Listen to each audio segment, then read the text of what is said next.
right, man. We got my dog Remy in the building. How you doing? Doing great, doing great. Hey man, you've been going viral, boy. Hey, I'm trying. Viral. How's everything been going with Man, training? it's been great, man. It's been a real aggressive summer.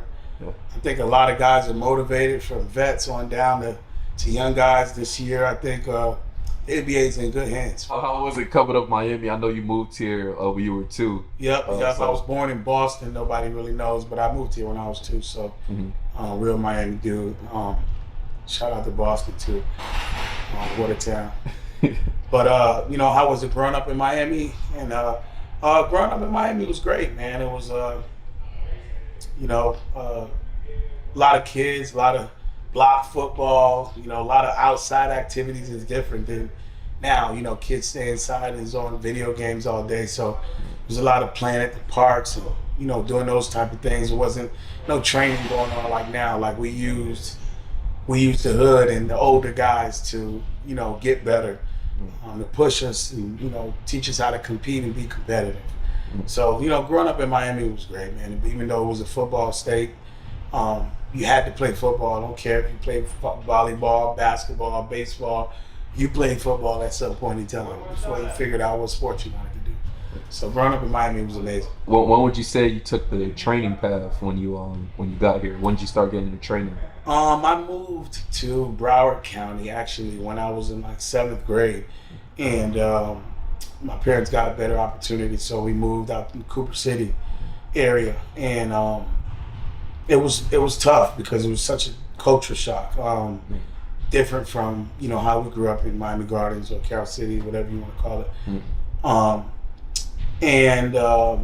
For me, I consider myself an average basketball player up until I met my best friend Keon Dooling, 13-year NBA veteran.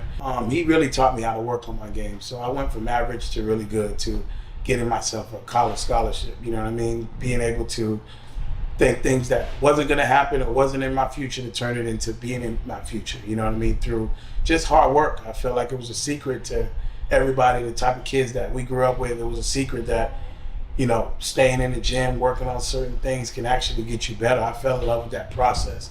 And I always knew that I always wanted to go back in some kind of way to empower kids, to let them know, like, dude, I was average. And I started working on my game professionally, and I blossomed. You know what I'm saying? So I felt like that was a secret that I wanted to make sure that every kid growing up knew. And I just fell in love with that process. It was so crazy that even my college teammates, I was coming back in the gym at night and literally training them as teammates. Like, I'll never forget, we're in the gym working on doing all the stuff that Keon was showing me, man. Like, I didn't understand the why back then. I just understood drills, right? I feel like what takes it to a whole nother level of training is when you understand the why. Why are you just doing certain things? Does this match up with the talent level of the player and personnel? These are what makes training take things to the next level. So once I figured out the why, it was all she wrote for sure. I could say like the most notable NBA players have worked with you at some point, 100%. which is insane. And It's in the training world, it's almost like basketball. It evolves, right?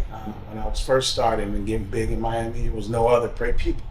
There was no other person doing basketball training. So like, now there's a trainer on every street corner, and I think I have you ever have the only child syndrome, right? That's what I have. Like the only child syndrome for me is continuing to elevate and never being content, I say, because it's so many great, trainers, especially in Miami, doing their thing. So it just makes me elevate and continue to grow and stay young and keep evolving, as a trainer, because before it was no other people. So I can easily be sad that, this is the era where guys just love to train with everybody. They might say, hey, I want a little bit of Remy, I want a little bit of Ronnie, I want a little bit of Andrew, I want a little bit of Rico Hines, whatever the case may be. And it's fun. I think all of us have to come together and communicate. And I think that the best thing to do is, like, for instance, if a player's working with you for a couple weeks and hey, he's got to go to Rico, hey, you communicate, Rico. Hey, Rico, so-and-so is going here. this is what we've been working on. This is what he said he needed to get better. This is what the team says he needs to get better. Whatever you need, information to find out what we did, statistics, analytics, anything to help you get him better while he's with you, let's do it. Because he's going to come back to me, then he's going to go back to you, he's going to go back to whoever. At the end of the day, that player is getting better. Back in the day, our philosophy was, old school, like a Kobe Bryant would say, don't let everybody drive your car. You don't want everybody teaching you. You don't know who to listen to, what's right, what's wrong. And teams frowned upon that. Like, damn, you worked out with 10 people this offseason? Like, which one are you listening to? Are you not confused? Are you confused? But now this is a different era. So this is what it's about. I just think that it's not a competition. I think trainers need to understand it is not a competition.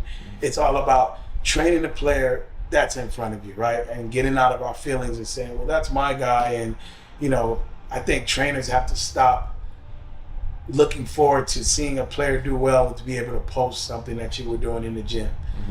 Mind you, man, that layup or that game-winning left hand or that game-winning pull-up, or they've probably been doing that since they've been in childhood. Think about it, in their backyard, 3, 2, 1, visualizing whoever player that they were, they probably were doing that, right?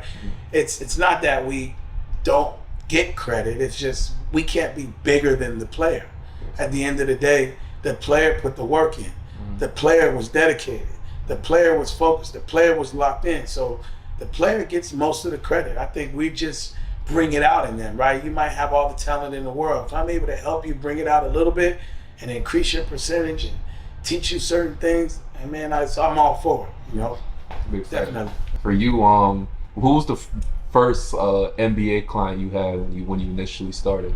That you remember? Definitely Keon Dooling, man. I come in the era of the Keon Doolins, the Malik Allens, the Rasul Butlers, rest his soul, R.I.P. my brother. The James Joneses, the Udonis Haslams, that era, where, it was just about getting in the gym and making sure you stacking those days and hours, right? I think the training now is just totally different. It's evolved in so many different moves and concepts and actions, so it's different. But Keon Dooling was my very first. Okay, so he taught you, then you taught him back essentially. I wouldn't. So I wouldn't say. Exactly. So he taught me how to work on my game, and I remember, if he's been teaching me, it's weird for me to be training him now, right? So as I stopped playing myself, and he's seen me every year, people change jobs. The hardest thing in life is figuring out what you want to do in life, right? People might say they want to be a firefighter, get into it and be like, you know what, this ain't for me, quit, try something new. Get into being the police, quit, try something new. I think when he saw me saying, I'm not trying something new, I don't care what the light at the end of the tunnel is, I'm just working and grinding and stacking days and trying to make this my profession because of the love of the game, right? He said, you know what, it's time for you to start training me.